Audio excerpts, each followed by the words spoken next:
Report of the New World Order, Bishop Grady letting y'all know what the fuck going on for this Black Files News Report. Appreciate y'all tuning in. Make sure you check out blackfilesnews.com/shop. You know what I'm saying? To actually support the movement, get yourself some paraphernalia. Fuck with us as we continue to fuck with y'all. You see this American flag in the background, you know what I'm saying? So, you know, I'm letting you know where I'm reporting from, you dig? And I got some stuff to talk about regarding this, the country that this flag represents. You had the virtual climate summit that actually took place all last week, and on Thursday, you had a virtual portion of that, which actually had 40 of leaders of the world's largest economies all pledging to cut carbon emissions. So it's considered a big deal. But a lot of times these climate summits be all talk, no action. You know what I mean? But President Biden did pledge to actually cut carbon emissions of the United States by 50% below the 2005, what it was in 2005. Now this actually is double the target that was aimed for by the Obama administration 6 years ago. So I mean, it sounds ambitious. Definitely not the Green New Deal, but it's, you know, it's some sort of compromise. Then you also had China's President Xi Jinping. Mind you, China just passed the United States as being the world's largest carbon polluter. So yes, U.S. and China are the worst. But you have China saying that they're aiming for peak carbon emissions by 2030 and to actually be carbon neutral by 2060. Quite frankly, these aims are like, you know, not going to do anything. They're definitely falling very short for such large polluters. But nevertheless, we will see what comes out. I mean, we actually got China in the summit, you know, committing to something. We'll see if they hold up to it. Green Wall graduation. Report of the New World Order, Bishop Grady letting y'all know what the fuck going on for this Black Files News Report. So on Thursday, you actually had New York City filing a lawsuit against Big Oil. Now this is huge. You have Mayor Bill de Blasio actually saying that the Big Oil has actually for decades put out false advertising that's actually gone against their consumer protection laws and have tried to continually be dishonest about the dangers that their products pose. Now, according to Bill de Blasio, they're specifically going after Shell, Exxon, BP, and the American Petroleum Institute, which is the trade group for Big Oil. So we'll see what comes to this, y'all. Somebody doing something about climate change. I know a lot of people been on Bill de Blasio ass about some very valid situations, you know what I'm saying? And you know, Governor Cuomo's ass as well. But we, you know, being this seems like possibly a step in the right direction. I don't know. What are y'all thinking about? And I'm not asking y'all mega capitalists out there, because I'm sure y'all don't like that shit, you know? Green Wall graduation. Report of the New World Order, Bishop Grady letting y'all know what the fuck going on for this Black Files News Report. Now you see this flag behind me? You see all them stars? Most of y'all know there's 50 stars on that flag. Well, imagine it being 51. Well, that's what the House of Representatives is imagining, because they actually voted on Thursday to actually make Washington, D.C. the 51st state of the United States. And it's not going to be Washington District of Columbia. It's actually going to be Douglas Commonwealth, named after abolitionist Frederick Douglass. And it's going to exclude federal monuments and, you know, federal property and parks and all of that shit. So what it's going to do is actually give 700,000 residents of Washington, D.C. Statehood, gives them a representative and 2 senators. However, it still has to pass through the Senate, for those who know how politics works. So, and with the Senate, you know, it's pretty even-sided on who wants it to be a state and who doesn't. It's going to need 60 votes, to actually pass through the Senate. But the Biden administration is supporting it, so we'll see what happens. Green Wall and graduation. Streets Report of the New World Order, Bishop Grady letting y'all know what the fuck going on for this Black Files News Report. So over in Haiti, you actually are looking at a country that might be complicit in crimes against humanity. Harvard University law school researchers actually found that Jovenel Moïse, the president of Haiti, has been found to have actually sanctioned violence against people who were protesting his rule and his politics and the government. A lot of people over there are really devastated about the economy. They feel like the people in power are stealing from the people, and it's been made clear actually in a lot of cases. So, but in this research, they said that the Moïse is actually sanctioned the assassination attempts against people, especially in like Port-au-Prince in like the more impoverished areas, and has actually called for threats against government critics without impunity. So then this is coming as, you know, Biden has actually deported more Haitians in just a few weeks than President Trump did all of 2020, just to put that in perspective for y'all. But we'll see how this turns out. I actually got people that have actually been out there, and they know that if you're marching or protest or whatever, you might get kidnapped. So shit real over there, man. Stay woke. Bring war and graduation. What out of the world, though, the Bishop Grady letting y'all know what the fuck going on for this Black Files News Report. Rest in peace to Sandra Liliana Peña. This is actually a governor in Colombia, in the Cauca region. She was actually gunned down. Now, it's unfortunate because, first off, according to Rights News, this is the 52nd leading local activist that actually been murdered this year. It's not even fucking May. Second off, it's also looked at as like 1,100 activists and land defenders haven't been murdered since the 2016 peace deal was actually signed between the government of Colombia and revolutionaries, rights activists and all of that.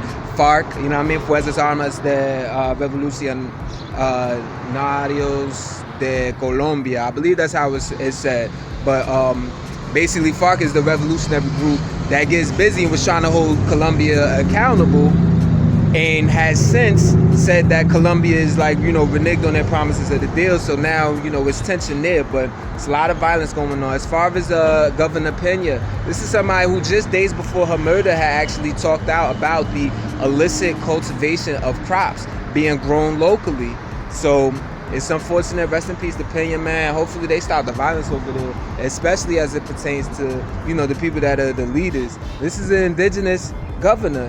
This report out of the world, though, the Bishop Grady letting y'all know what the fuck going on for this Black Files News Report. Had to get on the move, but yo, shit going crazy in India over this COVID-19 situation, where you have for the 5th day in a row them having being the epicenter of the COVID-19 outbreak throughout the whole planet. 353,000 new infections. That's a world record. So 5th day in a row they've been breaking that record, and 2,800 deaths recorded, bringing the whole total to 195,000, but the true number is believed to be higher. You know, so that's putting them at like second and third, back and forth with Brazil behind the U.S. But these numbers is climbing crazy. The whole hospital systems is like swollen up, where they, you know what I mean, running out of oxygen supplies, and doctors are turning away patients. So you have also the Narendra Modi, the Prime Minister. He's under fire right now for having the government get Twitter to censor any negative comments, or negative comments. I don't want to say any, but just negative comments being made about the handling of the pandemic by the government. You know what I'm saying? So it's like, dang, some of y'all might be like, well, shame on Twitter trying to, censor and all of that freedom of speech, but it's like, it's really shame on the government in that form, because it's like, why would you want to limit that? Yeah, you don't want to instill any panic, but at the same time, you should know what the people are thinking about your response. And right now, the response is looking frowned upon. But you do have nations right now offering to help India battle the surge that they have. If you keep in mind that you even got people here in the U.S., even like the dean of one of the schools in Brown University, Ashish Jha, saying that, like, they should, Biden administration, they should like donate all of those vaccines of AstraZeneca that ain't been used or whatever, you know what I'm saying, send them over there. It's tens of millions of those. But they calling for them to send also like PPE, ventilators and oxygen supplies and all of that, medical supplies. So we'll see how this turns out. But keep in mind, though, India's population, they at like 2 billion, you know what I'm saying? Or like 1.5 billion to 2 billion or something like that, whatever. Like, and at the end of the day, they, it's a lot of motherfuckers over there. If you scale that up, 353,000 infections. Over here in the U.S., when you were seeing numbers like, getting into 200,000 and all of that, whatever, this is like, it's 360 million people that live in the U.S., you know what I'm saying? So if you really scale that up, what that come out to be like, 5-6 times more people over there for numbers that are not, the infection rate to not be like 5 or 6 times more over there than it is over here. If you scale it, you really see it as like, well, and if you ain't think it was that bad in the U.S., you know, you're probably not going to see it as a panic over there in India, you know what I'm saying? Just based on all the people, all the motherfuckers they got over there. But we'll see how this all unfolds and how the world reacts to it, because that's really what matters. Green War and graduation. Well, though the Bishop Grady letting y'all know what the fuck going on for this Black Fox News report. And it's a fucked up story, but over in Baghdad, Iraq, you had a hospital that was actually holding COVID-19 patients that was sick or whatever. They actually caught on fire due to an exploding like cylinder container, and 82 people died, most of them being patients. You know what I'm saying?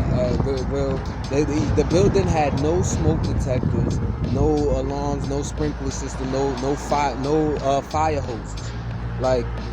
And they was holding COVID-19 patients there, you know what I'm saying? So that's a crazy way to go out, man. You know what I mean? Rest in peace to them. Green War and graduation. This reporter of the New World, though, the Bishop Grady letting y'all know what the fuck going on for this Black Fox News report. So over in Thailand, they actually have called for, specifically in Bangkok, restrictions on museums, libraries, gyms, parks, and other public venues, as they're seeing new records in COVID-19 cases and deaths due to COVID-19. Also over in Japan, they've actually entered their 3rd state of emergency, and this is 3 months ahead of the Tokyo Summer Olympics. Now, they actually are placing restrictions on bars and restaurants, but are trying to resist instituting a full lockdown, I guess in lieu of the Summer Olympics. But I don't know, it's seeming unsteady right now, so we'll see how this ends up turning out. Green War and graduate. Report out of the New World, though, the Bishop Grady letting y'all know what the fuck going on for this Black Fox News report. So in other COVID-19 news, you have the state of Morocco in Africa. They're actually condemning Spain for treating Brahim Ghali for COVID-19. Now, Brahim Ghali is the leader of the Polisario movement. This is a movement that's actually trying to establish an independent state in Western Sahara, which is a country in Africa that was actually colonized by Spain in the 1800s and then annexed by Morocco in 1975. So they feel like you're giving wind to some movement that's trying to undermine our power structure. You know, that's how Morocco's looking at it. We'll see if that beef even leads to anywhere. Also in COVID-19 news, you actually have the European Union saying that they will, after over a year of barring non-essential travel from the American citizens into Europe, the European Union is actually saying that if you've been fully vaccinated, that you'll actually be able to travel and as a tourist from the United States. You'll be able to visit Europe this summer. Green War and graduation. Report out of the world, though, the Bishop Grady letting y'all know what the fuck going on for this Black Fox News report. So after an 11-day pause on the Johnson & Johnson vaccine due to there being reports of an extremely rare blood clotting condition related to the vaccine use, there's actually been a decision made by the Center for Disease Control and Prevention along with the Food and Drug Administration of the United States to resume the use of the Johnson & Johnson vaccine. So over the weekend you had states resuming the use of it. Dr. Janet Woodstock of the FDA, the acting commissioner, actually said that both agencies have determined they're fully confident that the potential and known benefits of the vaccine outweigh the potential and known risk of taking the vaccine. So they still advising, federal officials still advise adults, specifically women under the age of 50, to actually have a warning, be warned about using the vaccine. This comes as the United States right now, a third of the adult population has been determined to be fully vaccinated, and over half of the adult population has actually been partially vaccinated. They say vaccination rates actually slowed down this past week. You have some states that actually have an excess supply of vaccines that are not meeting the demands. A lot of people are not getting their second vaccination. So We'll see how this turns out though. Green Wall and Graduation. Report out of the world of the Bishop Grady, let y'all know what the fuck going on for this Black Files News Report. So the family of Andrew Brown Jr. in North Carolina, the black man that was actually murdered by police in Elizabeth City last week when officers were trying to serve him an arrest warrant. The family is actually going to get to see body cam footage of the murder today. So that's sure to reveal some things, but a lot of people are looking. This is another unarmed person that was murdered. You know what I'm saying? And they're going to look into it. People are calling for it to be unfair. Right now, you got 7 sheriff's deputies that have actually been placed on leave after the murder